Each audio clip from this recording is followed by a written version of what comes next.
শুভ সকাল বন্ধুরা, এখন বাজে ঘড়ির কাঁটায় 9টা। হ্যাঁ, আমি সকাল সকাল স্নান করে রেডি হয়ে গেছিলাম। সবাইকে জানাই শুভ রাধাষ্টমী, শুভ কামনা ও শুভেচ্ছা সবাইকে।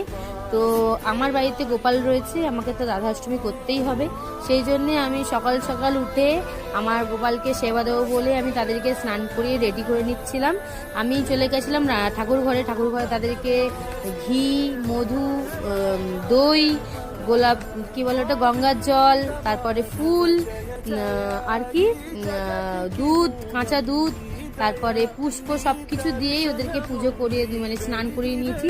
স্নান করিয়ে ওদেরকে একটা আমি মানে নতুন বস্ত্র পরিয়ে নিয়েছিলাম, মানে চন্দনও দিয়েছিলাম।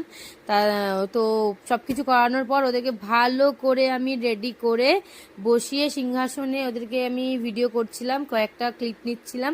সবাইকে দেখো কত সুন্দর লাগছে, মাদেরকেও আমার কত সুন্দর লাগছে।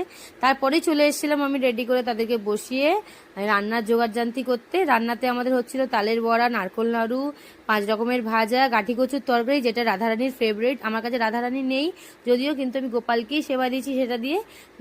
নারকেল নাড়ু, তালের বড়া, আরও অনেক কিছু, লুচি, সুজি, আরও কত নাকি, নবরত্ন তরকারি, ফল, সব কিছু দিয়ে আমি যতটুকু পেরেছি আমি ঠাকুরকে সেবা দেওয়ার চেষ্টা করেছি।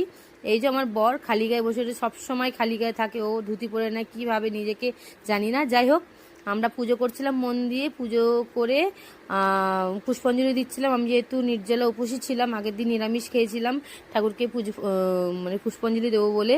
তো খুব মন থেকে পুজোটা করেছি। আমি চাই আমার ব্লগটা যারা যারা দেখছে তারা সবাই ভালো থাকুক, ঠাকুর সবাইকে আশীর্বাদ করুক আর আমাকেও করুক।